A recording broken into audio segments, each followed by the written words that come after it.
Hello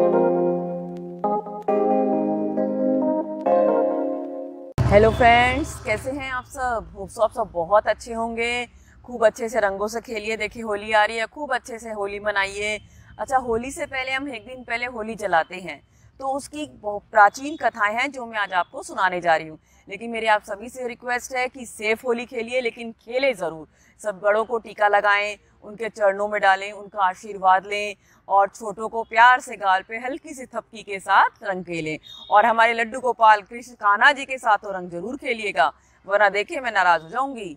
ठीक है, तो happy Holi to all of you. चलिए होली की कथाएं सुनाती हूँ, जो आप अपने बच्चों को भी जरूर सुनाएं ताकि उन्हें पता चले हमारी देश की संस्कृति के बारे में। होली भारत के सबसे पुराने त्योहारों में से एक है। यह कितना पुराना है यह कोई भी नहीं जान सकता, लेकिन सभी कथाओं में एक बात जो है वो सबसे समान है, वो है असत्य पर सत्य की जीत। और होली हमारे राधा कृष्ण जो हैं वो होली खेला करते थे, और इसका प्रमाण हमें वृंदावन में, मथुरा में आप देखने को मिलता है। और भारत में होली जो है बहुत ही प्राचीन समय से खेली आ रही है। मुगल जब आए तो उन्होंने भी होली खेली, सबने होली खेली। तो होली की कथा, पहली कथा सुनाती हूँ आपको, शिव पार्वती की कथा, जो बहुत कम लोग जानते हैं।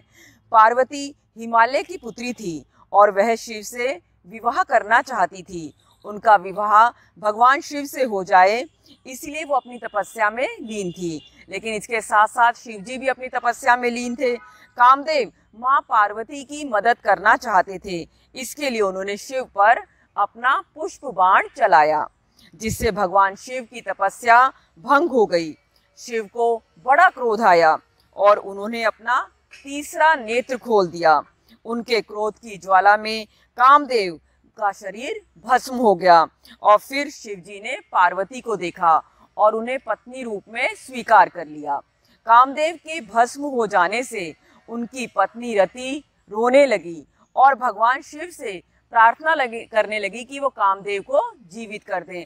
आज भी आप देखेंगे कि कई जगह पर चंदन की लकड़ी का अग्निदान किया जाता है, जिससे कि कामदेव को भस्म होने में कोई दिक्कत ना हो। और अगले दिन कामदेव के जीवित होने की खुशी में रंगों का त्योहार मनाया जाता है बड़ी ही धूमधाम के साथ। इसके साथ ही जो हमारी अगली कथा आती है वो बहुत से बच्चे जानते भी हैं, आप भी जानते हैं, प्रहलाद की कथा। प्रहलाद एक बहुत ही प्यारा सा नन्हा सा बच्चा था। उसके पिता का नाम था हिरण्यकश्यप। लेकिन जैसे आप चंचल है ना, वो भी ऐसे ही चंचल रहता था जैसे आम बच्चे होते हैं, लेकिन वो बहुत ही बड़ा विष्णु भक्त था। और हिरण्यकश्यप ठहरे उसके पिता दैत्यों के राजा। हिरण्यकश्यप ने तपस्या कर देवताओं से यह वरदान प्राप्त कर लिया कि वह ना तो पृथ्वी पर मरेगा, ना आकाश में, ना दिन में मरेगा, ना रात में, ना घर में मरेगा, ना घर से बाहर, ना अस्त्र से मरेगा, ना शस्त्र से, ना मानव से मरेगा, ना पशु से। तो भाई वो मरेगा कैसे? लेकिन मरण तो सब जो आया है वो जाएगा तो जरूर, उसकी मृत्यु तो निश्चित है। क्योंकि हम जब पैदा होते हैं तो चाहे कुछ भी निश्चित हो ना हो, लेकिन हमारी मृत्यु का दिन निश्चित होता है, समय जगह सब निश्चित होती है। ये हमारे बड़े बुजुर्ग कह के गए हैं। अब क्या था, इतना वरदान पाकर हिरण्यकश्यप को क्या हुआ, बहुत ही घमंड हो गया। और उसने जो उसका पुत्र था प्रहलाद, उसको कहा कि भाई तुम मेरी पूजा करो। लेकिन प्रहलाद किसकी पूजा करता था? भगवान विष्णु की, श्री हरि नारायण की। हिरण्यकश्यप कहते हैं कि जब उसने प्रहलाद ने मना कर दिया कि मैं तो उन्हीं की पूजा करूंगा, और ये बात मानने को ही तैयार नहीं था, तो हिरण्यकश्यप की जो बहन थी होलिका, हिरण्यकश्यप ने उसे बुलाया और होलिका को यह वरदान था ब्रह्मा जी से।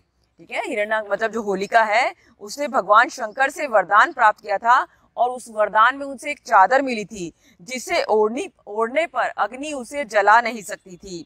होलिका उस चादर को ओढ़कर प्रहलाद को गोदी में लेकर अग्नि में बैठ गई, और उसे पूरा विश्वास था कि मैं तो जलूंगी नहीं। उसे तो अपने ऊपर पूरा कॉन्फिडेंस था। लेकिन क्या होता है कि जो ओढ़नी है वो उड़कर प्रहलाद के ऊपर आ जाती है और होलिका जलकर भस्म हो जाती है। तो कहते हैं ना, बुरा सोचने वालों का हमेशा बुरा ही होता है। हम चाहे कितना भी सोच लें कि इसने हमारे साथ बुरा किया तो हमारे साथ ऐसा नहीं होगा, लेकिन ऐसा। और उसके बाद फिर जब प्रहलाद बच गया और हंसते हुए बाहर आ गया, तो इसके बाद क्या हुआ, भगवान विष्णु ने नरसिंह अवतार लेकर हिरण्यकश्यप को दरवाजे के बीच में मारा। ना घर से बाहर, ना घर के अंदर, ना दिन ना रात, संध्या के समय, ठीक है, ना पशु था, ना वानर, ना मानव, ठीक है। तो इसी तरह से उन्होंने किसका अवतार लिया, नरसिंह अवतार लिया। तो फ्रेंड्स, प्रहलाद की कहानी से हमें सीख मिलती है कि भक्ति में बड़ी शक्ति होती है, और अगर आप भगवान पर पूरा विश्वास बनाए रखेंगे तो वो आपको हर मुश्किल से बाहर निकालने में मदद करेंगे। Happy Holi to all of you, thank you.